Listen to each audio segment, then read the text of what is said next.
The ladies of Longbourn soon waited on those of Netherfield. The visit was returned in due form. Miss Bennet's pleasing manners grew on the goodwill of Mrs. Hurst and Miss Bingley, and though the mother was found to be intolerable, and the younger sisters not worth speaking to, a wish of being better acquainted with them was expressed towards the two eldest. By Jane this attention was received with the greatest pleasure, but Elizabeth still saw superciliousness in their treatment of everybody, hardly excepting even her sister, and could not like them, though their kindness to Jane, such as it was, had a value, as arising, in all probability, from the influence of their brother's admiration.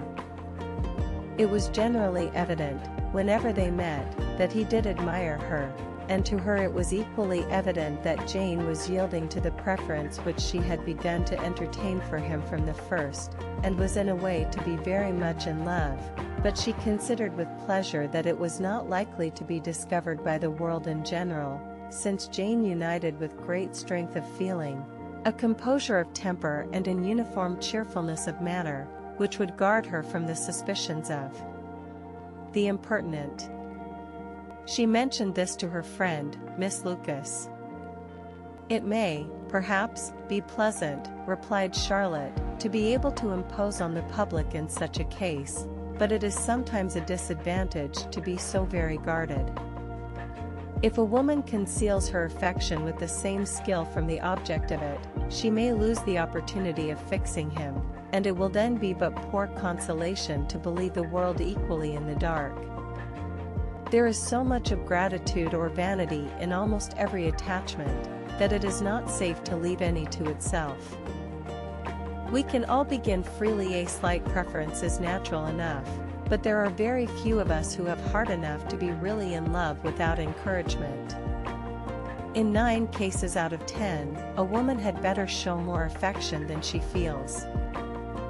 Bingley likes your sister undoubtedly, but he may never do more than like her, if she does not help him on. But she does help him on, as much as her nature will allow. If I can perceive her regard for him, he must be a simpleton indeed not to discover it too. Remember, Eliza, that he does not know Jane's disposition as you do. But if a woman is partial to a man, and does not endeavor to conceal it, he must find it out. Perhaps he must, if he sees enough of her. But though Bingley and Jane meet tolerably often, it is never for many hours together, and as they always see each other in large mixed parties, it is impossible that every moment should be employed in conversing together. Jane should therefore make the most of every half hour in which she can command his attention. When she is secure of him, there will be leisure for falling in love as much as she chooses. "Your plan is a good one," replied Elizabeth, "where nothing is in question but the desire of being well married, and if I were determined to get a rich husband, or any husband, I dare say I should adopt it. But these are not Jane's feelings, she is not acting by design. As yet she cannot even be certain of the degree of her own regard, nor of its reasonableness. She has known him only a fortnight. She danced 4 dances with him at Meryton, she saw him one morning at his own house, and has since dined in company with him 4 times. This is not quite enough to make her understand his character. Not as you represent it. Had she merely dined with him, she might only have discovered whether he had a good appetite, but you must remember that 4 evenings have been also spent together, and 4 evenings may do a great deal. Yes, these 4 evenings have enabled them to ascertain that they both like Vington better than commerce, but with respect to any other leading characteristic, I do not imagine that much has been unfolded. "Well," said Charlotte, "I wish Jane success with all my heart, and if she were married to him tomorrow, I should think she had as good a chance of happiness as if she were to be studying his character for a 12-month. Happiness in marriage is entirely a matter of chance. If the dispositions of the parties are ever so well known to each other, or ever so similar beforehand, it does not advance their felicity in the least. They always continue to grow sufficiently unlike afterwards to have their share of vexation, and it is better to know as little as possible of the defects of the person with whom you are to pass your life. You make me laugh, Charlotte, but it is not sound. You know it is not sound, and that you would never act in this way yourself. Occupied in observing Mr. Bingley's attention to her sister, Elizabeth was far from suspecting that she was herself becoming an object of some interest in the eyes of his friend. Mr. Darcy had at first scarcely allowed her to be pretty. He had looked at her without admiration at the ball, and when they next met, he looked at her only to criticize. But no sooner had he made it clear to himself and his friends that she had hardly a good feature in her face, than he began to find it was rendered uncommonly intelligent by the beautiful expression of her dark eyes. To this discovery succeeded some others equally mortifying. Though he had detected with a critical eye more than one failure of perfect symmetry in her form, he was forced to acknowledge her figure to be light and pleasing, and in spite of his asserting that her manners were not those of the fashionable world, he was caught by their easy playfulness. Of this she was perfectly unaware. To her he was only the man who made himself agreeable nowhere, and who had not thought her handsome enough to dance with. He began to wish to know more of her, and, as a step towards conversing with her himself, attended to her conversation with others. His doing so drew her notice. It was at Sir William Lucas's, where a large party were assembled. "What does Mr. Darcy mean," said she to Charlotte, "by listening to my conversation with Colonel Forster?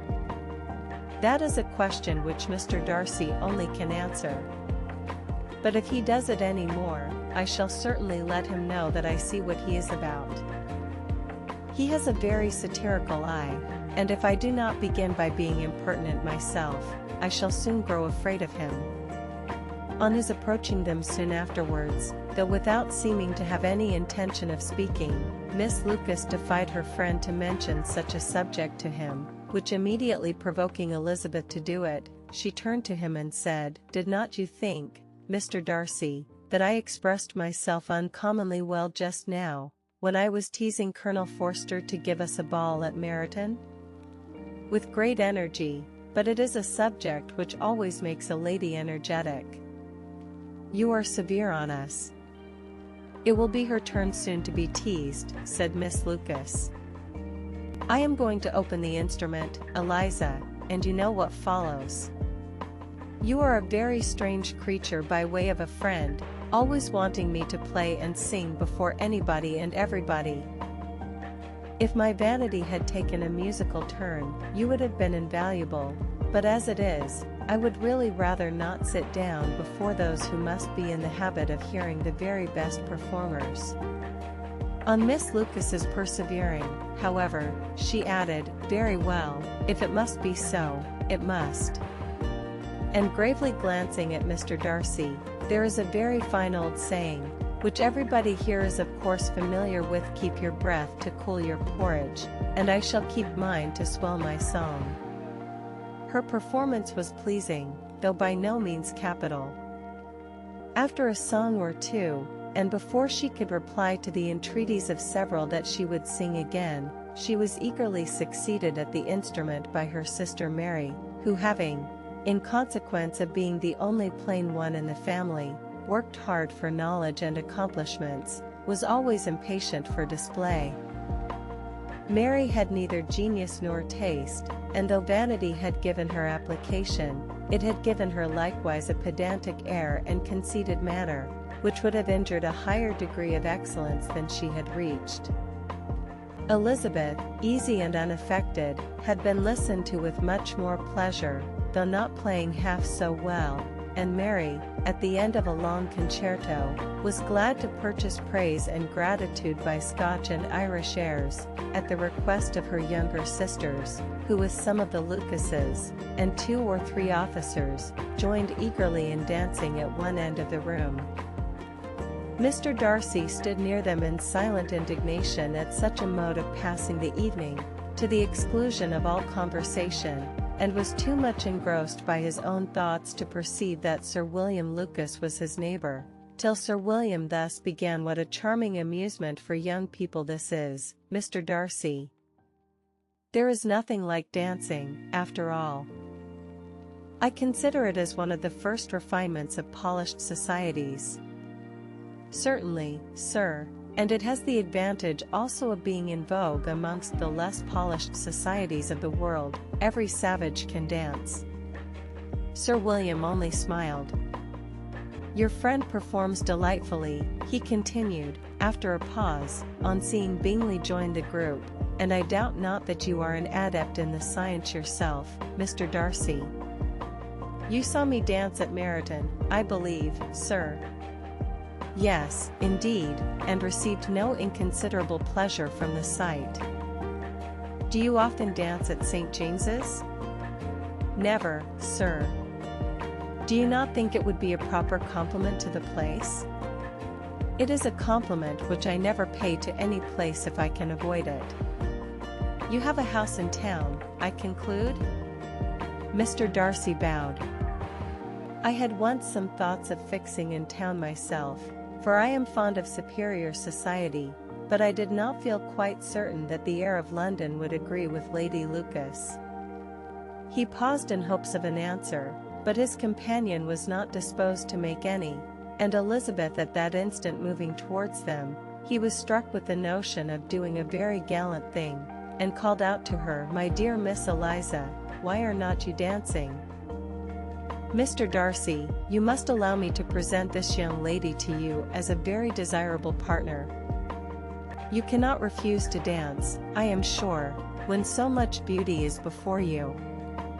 And, taking her hand, he would have given it to Mr. Darcy, who, though extremely surprised, was not unwilling to receive it, when she instantly drew back, and said with some discomposure to Sir William, "Indeed, sir, I have not the least intention of dancing. I entreat you not to suppose that I moved this way in order to beg for a partner." Mr. Darcy, with great propriety, requested to be allowed the honour of her hand, but in vain. Elizabeth was determined, nor did Sir William at all shake her purpose by his attempt at persuasion. "You excel so much in the dance, Miss Eliza, that it is cruel to deny me the happiness of seeing you, and though this gentleman dislikes the amusement in general, he can have no objection, I am sure, to oblige us for 1/2 hour. Mr. Darcy is all politeness," said Elizabeth, smiling. "He is, indeed, but considering the inducement, my dear Miss Eliza, we cannot wonder at his complaisance, for who would object to such a partner?" Elizabeth looked archly, and turned away. Her resistance had not injured her with the gentleman, and he was thinking of her with some complacency, when thus accosted by Miss Bingley, "I can guess the subject of your reverie." "I should imagine not. You are considering how insupportable it would be to pass many evenings in this manner in such society, and, indeed, I am quite of your opinion. I was never more annoyed. The insipidity, and yet the noise, the nothingness, and yet the self-importance, of all these people. What would I give to hear your strictures on them? Your conjecture is totally wrong, I assure you." My mind was more agreeably engaged.